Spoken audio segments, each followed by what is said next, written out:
Hi, I'm Barry Ostrowski. At RWJ Barnabas Health, we believe that everyone needs to be informed about the important healthcare issues affecting their lives. That's why we're proud to support the important educational programming produced by the Caucus Educational Corporation.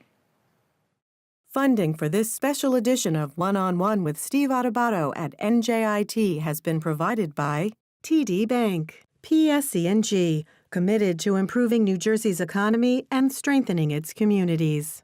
RWJ Barnabas Health, Kessler Foundation, changing the lives of people with disabilities. The law firm of Gibbons, P.C. Choose New Jersey. Our mission is attracting companies to the Garden State. And by Verizon. Promotional support provided by NJ.com. Small news, big news, true Jersey. And by Jaffe Communications, where business, media, and government converge in New Jersey.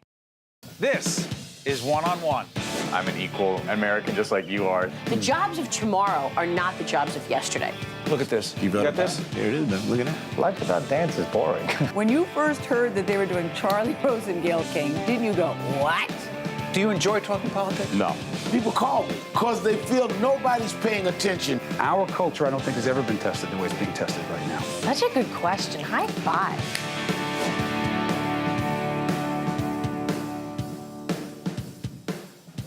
I'm Steve Adubato. We are at the New Jersey Institute of Technology talking about innovation with innovators like Gerard Adams, founder and chief executive officer of an organization called Fownders. How you doing? I'm great. Thank you for having me, Steve. Our pleasure. Fownders is? A social impact accelerator providing progressive education through the principles of entrepreneurship here in Newark, New Jersey.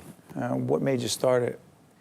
Well, so I grew up at local and wasn't one of the smartest kids. And, you know, growing up, I wanted to make my parents proud, wanted to go to college. Felt college really wasn't for me. Didn't want to get into the student loan debt crisis. Had to drop out. Really couldn't find a lot of mentorship. It was tough. And I had to figure it out on my own. I failed big time and overcame that adversity and luckily built up an amazing company in 2011 and named it Elite Daily and went through this Elite Daily. Yeah, went through a whole journey of what it was like to be an entrepreneur, you know, with an idea. And, you know, after going through failing so many times, finally seeing what it was like to go from this idea in an apartment to 200 employees, and we sold. 200? Yeah. Sold for? We sold for $50 million to a $1 billion company named the Daily Mail in 2015. So what was that like? It was like a movie. It was literally like a movie. It was a dream come true. And that board meeting and that last moment, you know, when we had to make a final decision, it was like surreal, really surreal. And we celebrated, and, you know, my two other co-founders were 18, 19 when we first had the idea, and I mentored them. So afterwards, I didn't know what was next. Right. But yeah, what do you do for an encore? So yeah, I mean, that's what I went through, right? Yeah, it was tough. Is that where Fownders comes from? Yeah.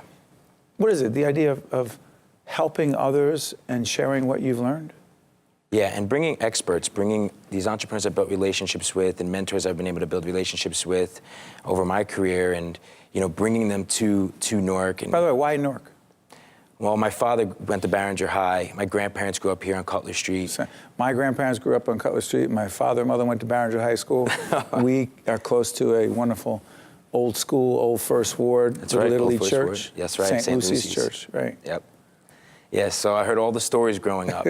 And, you know, after the sale, I got flown to Silicon Valley. Right. I got ranked top 100 most influential in tech in Silicon Alley. And I saw these amazing ecosystems that were helping create new jobs, new businesses, giving resources to entrepreneurs. And I said, around the neighborhoods that I grew up, and like, especially when in Newark, all the stories I heard from my father, you know, I wanted to really bring something like that back to a place that was. So what does Fownders do for those who participate in it? So we have programs.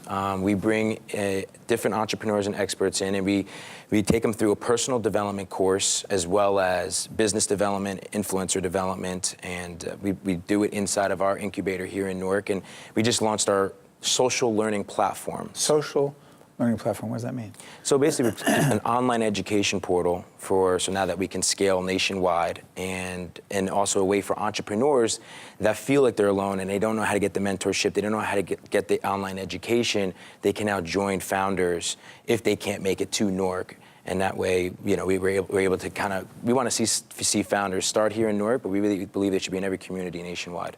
Millennials, targeted audience for you, right? Yes. In my own work, coaching and teaching about leadership and communication, I often have managers and leaders say to me, millennials, they're just different. They don't want to work as hard. They want it faster. They're more transient. They're not as committed, blah, blah, blah, blah, blah. Yeah. What do you see? We are the instant gratification, generation. You are known as the millennial mentor. Yeah. I mean, there's no running from the fact that times have changed, and we're just adapting with that change. The skills that are needed today to succeed in today's economy are different. Are they? For example? Well, social media, think about it. Even when I grew up, I didn't have the ability to, with one click of a button, be able to have a car pick me up and take me anywhere I want to go. Or, the ability to travel anywhere and be able to rent someone's home, an apartment, for a fraction of a cost of staying at a 5-star hotel in a beautiful home. And these companies, even Facebook, and a lot of these companies, they don't even own the homes or the cars, and it's pretty amazing what technology has done. Technology has continued to evolve and will always continue to evolve. And I think our generation really saw a huge shift. Especially after the recession of 2008, that I saw happen. And, we're trying to help bring those skills and teach those skills: coding, UI, UX, design. Whoa, UI, a lot of acronyms there, go ahead. Yeah, well, code, it's this skill. There's so many jobs coming to the marketplace, and if you know how to actually code and build these websites and build these platforms, build these internet businesses, learn e-commerce, the retail industry is shifting. You learn how to actually leverage social media if you have a product to get exposure. I mean, these are new things that, are revolutionary in business. We are at NJIT. Yeah. Is there a connection? Absolutely. I mean, they've supported us so much, being that we're down the street. So we've continued to foster our relationship with NJIT. I actually did my TEDx talk right on the stage. Yeah, talk about that. You did a TEDx speech right here. Right here. Yep. My mother was first row. It was one of the best moments of my life. It was unbelievable because it was the first time my mother came out to actually hear me speak, and I wanted to really dedicate it because at the end of the day, I wouldn't be here without my parents. They instilled with me the old school values that made me who I am today, and I try to use those values in my business, in the person that I am, and how I interact with my entrepreneurs, and I'm grateful for them. So for me, it was a really remarkable moment. Last question. You two more things. Sure. One. You talked about being out at Silicon Valley. Yeah. The epicenter, if you will. Yeah. For innovation, technology, for lots of reasons. Could Newark become something like that or something special in this field? Absolutely. 100%. Why couldn't it? It was one of the greatest cities, back when my father was here, the Industrial Revolution shifted that. But through technology and innovation, it is the biggest city in New Jersey. The grit here is unbelievable, but there's so much. Tell folks what that means. It's just the hustle, the there's old school Newark thing, hustle. Isn't there? Yeah, How do you explain the Newark thing? For me, it's just like willing to get your hands dirty, willing to grind it out, we understand what it's like to really build something, and I feel like it's just hardworking. You talk about America, New Jersey as a whole, we're one of the hardest working Americans in this country, and there's no reason why Newark, as the biggest city in New Jersey, can't become the next Silicon City, is what I called it in the Star Ledger. Yeah. Last question. As a student of leadership, the number one leadership lesson you have learned is? Number one leadership lesson. I think it's being brave, the courage. I think for me, it's to be able to stand up and never be a follower, stand up for what you believe in. And no matter what, follow that purpose, follow what really drives you, even if everybody doubts you and everybody says you're crazy, as Steve Jobs would say, it's the crazy ones that are able to change the world. Yeah. Well said, and we thank you for joining us. Very talented and dedicated entrepreneur. His name is Gerard Adams, founder and Chief Executive Officer of Founders. Did you bring swag? I brought some startup swag for you. Okay, startups. I have to report this to PBS, but go ahead. What do you got? It's a Founders shirt with our slogan, "Own It," and I would be honored if I one will. day These are my favorite we would colors hang too. You out. got that, folks? Yeah. Founders. Thank you so much. Thank you, Steve. So All much. the best. Appreciate it. We'll be right back right after this. Swag. To watch more One-on-One with Steve Adubato, find us online and follow us on social media. We've come to a road where there are two paths, and now I must decide which path we are to take. It's like that poem by Robert Frost. He has to make a decision on what road to take. Smart and pretty. You should be in sales.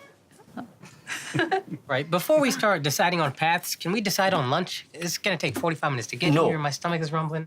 No. I don't feel like eating pizza again. Maybe something spicy? We should do the Olive Garden. Already on it in 3, 2, 1. Delivery from Matt McGinney. Yep. Man, these guys are good. Hell yeah, man, that's not profitable. Thanks, Matt. Don't thank me. Thank the company card. That is from a series called Brown Nation. The writer and director, Abi Varghese, is in the house. What were we looking at? So this is a clip from one of the episodes of Brown Nation. It's when the main character, Hasmukh, he's got an IT company that's not doing very well. And he learns on this episode that the expenses are skyrocketing and his revenues are not. So, and he has a meeting to discuss this. And while this is happening, the employees get to order a big lavish lunch. On the company? On the company. So, and let me ask you this, and by the way, the series has been picked up by Netflix. Correct. How exciting is that? It's great. It's wonderful. When you were growing up in Englewood, New Jersey? Yes. Was it your dream to write, direct, make it happen? It was always a dream.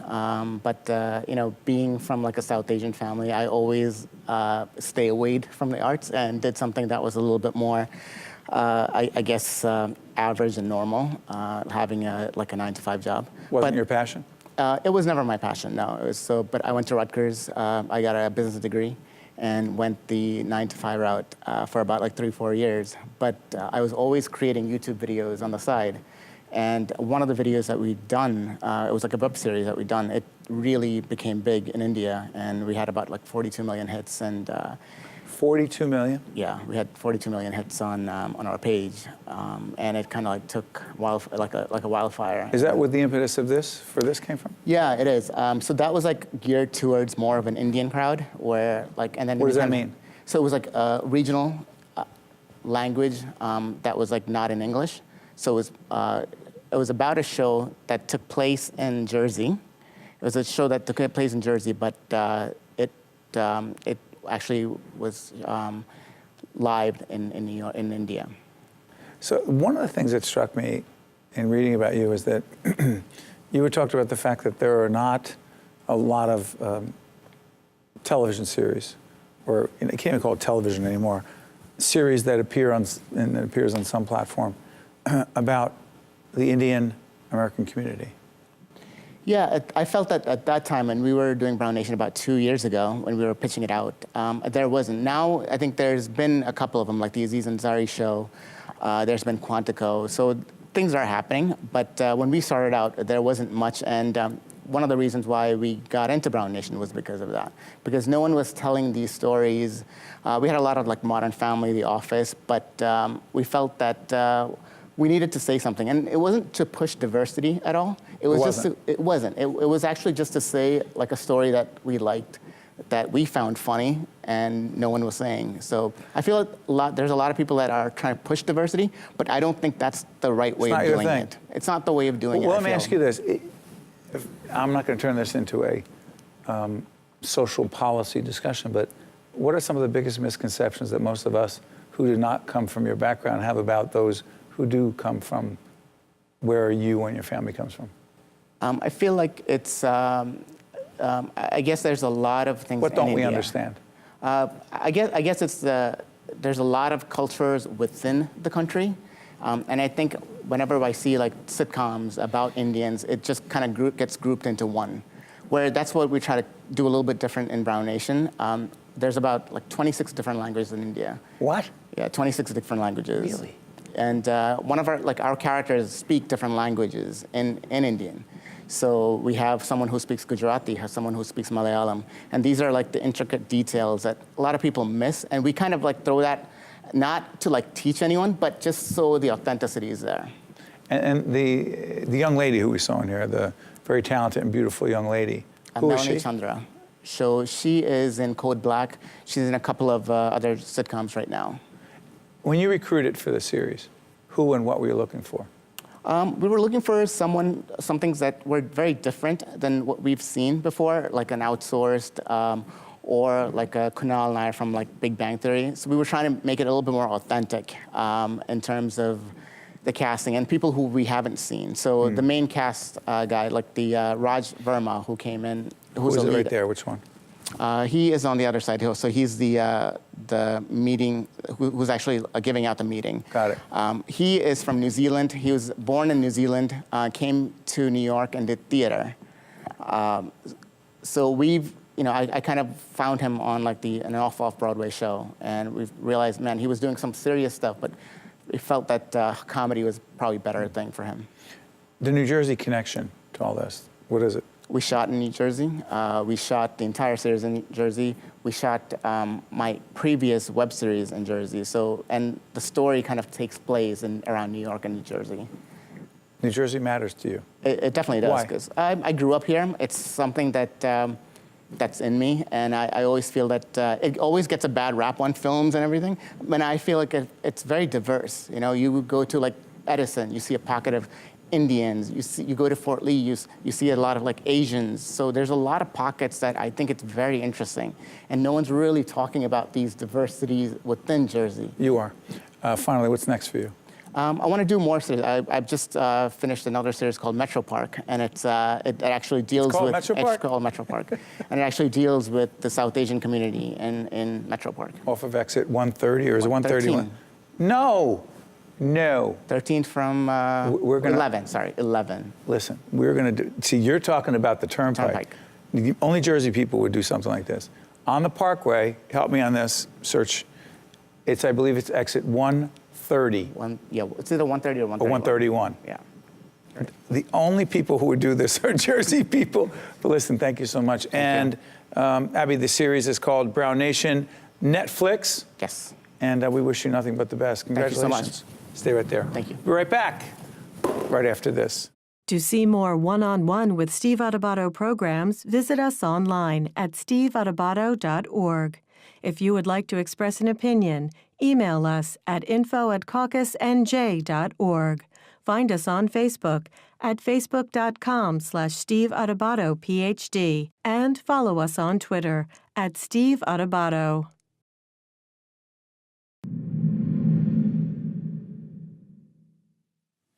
Hi, my name is Zachary Smith. I'm the dissemination consultant for NJIT for the upcoming study of the new Adaptive Arm Supports Initiative called Project Continuum. Project Continuum is being developed by Talon Technologies to help people like me live a more independent life.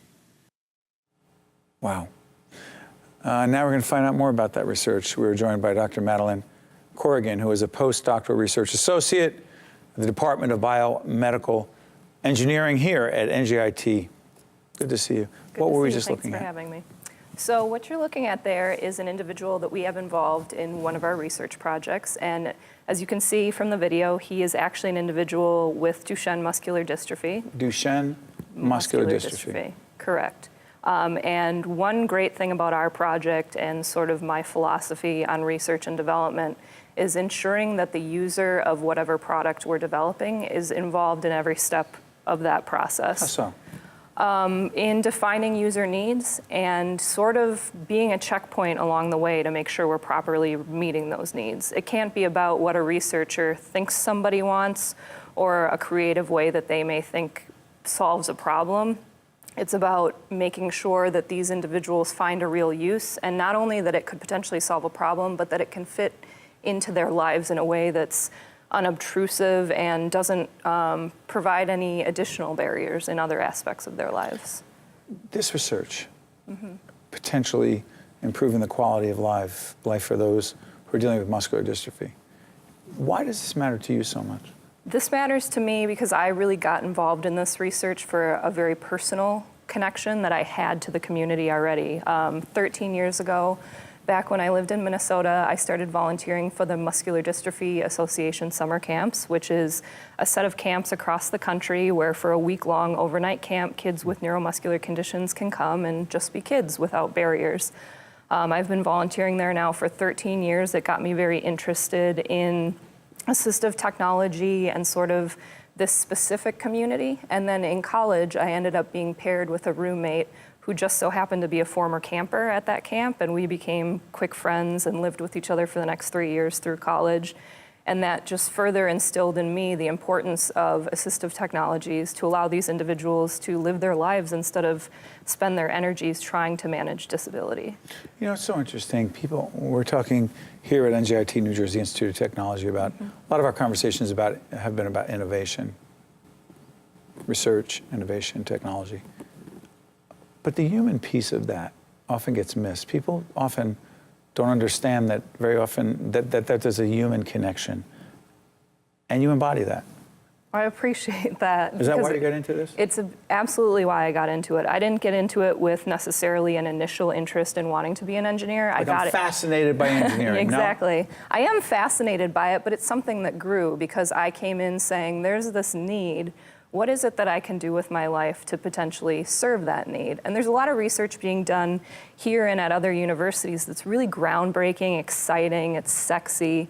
But what I was more interested in is what can be affordable, what can be usable, and what can, as simple as it might be or as complex as it might be, how can it just help somebody in their daily life? How does it? I mean, help us really understand, operationalize, if you will, the research to people who are actually benefiting from it. Yeah, so that's a big part of what I'm really been proud to be able to do is the translation from an idea to an actual clinical use. And over the last 5 years, we have done that with our project. We're developing an upper extremity exoskeleton for individuals with Duchenne. An upper extremity exoskeleton. That's correct, yeah, to improve arm function. So these individuals have a progressive muscle wasting disease. Over time, usually by their teenage years, they're non-ambulatory, so they're not walking. Talk to us about what we're seeing. So this is what you're seeing, a prototype of what we've developed in our lab to support their arms against gravity because the arms become too weak to be lifted, and then the individuals can't use them for things like feeding, drinking, being able to brush their hair, put on, any sort of hygiene type activities, or hobbies as well, playing video games, playing ping pong with their friends, stuff like that. So what we're doing is developing a very intuitive device that not only provides powered assistance, but does it in an intuitive way where the person doesn't have to. Intuitive meaning they don't have to be pressing buttons or using joysticks to try and move their arm around in space. What we've developed is, or refined rather, an algorithm that allows the device to move based on the force that they apply. So it moves very passively. You can see in this video, this is an individual who has Duchenne, and that's him moving his arm unassisted. Is that the young boy who started? It was. No, it's a different person. And this is an admittance control robot that we are now modeling with the previous prototype you saw. And you can see he can move his arm very intuitively and smoothly through space, but in reality, the robot's moving his arm. It just doesn't feel that way to him because it's moving based on how much force he's applying. Able to do things otherwise not able to do. Exactly. So we did a study, which is what you're looking at here, where we first looked at range of motion and how that was changed with this technology. But then we took it a step further and we said, okay, what activities do you want to be able to do? Because it's one thing to make a random movement in space, but does this allow you to do these specific activities that are important to you? And we had everybody try anything from playing golf in the lab to one of our older subjects to drinking a beer on his own and opening it up when he's at the bar with his friends. Very important, yeah. And for all of them, they saw an improvement in being able to perform these activities. Yeah. So now what we're doing is installing these arm supports, the prototype you saw, with 30 individuals across the country, and we'll be able to look much more closely at what activities they can do and can't do with them, and more so how it fits in their life. If they're able to still get around easily, can they use it in their home, but can they use it at school, in the community, when they're traveling, which is really the important component. We don't want it to be a burden. We want it to improve things, but not take away other things. So. Before we end the program, what would you say the greatest personal satisfaction you get out of all this work is? I guess the biggest personal satisfaction, of course, obviously would be seeing that we're helping people, but more importantly, along this road, having been able to identify so many improvements that we can still make and so many problems we can still tackle, and knowing that I have a career ahead of me in which I can do that. So just being afforded the opportunity to do something that I love and something that hopefully makes a difference for people. You're making a difference. Thank you very much. Thank you. Keep doing what you're doing. Thank you.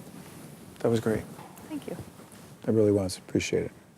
One-on-One with Steve Adubato has been a production of the Caucus Educational Corporation, celebrating over 25 years of broadcast excellence. Funding for this special edition of One-on-One with Steve Adubato at NJIT has been provided by TD Bank, PSE&G, RWJ Barnabas Health, Kessler Foundation, the law firm of Gibbons PC, Choose New Jersey, and by Verizon. Transportation provided by Airbrook Limousine, serving the metropolitan New York, New Jersey area. Home to some of the world's leading food companies, New Jersey has a rich history in the food industry. Today, New Jersey has a thriving $100 billion food and agriculture sector that's growing every day. We're home to thousands of food manufacturers, research facilities, and distribution centers. Food companies benefit from our strategic location, affordable space, and talented workforce. Whether you make it, bake it, or innovate it, New Jersey is the place to be. To learn more, visit choosenj.com.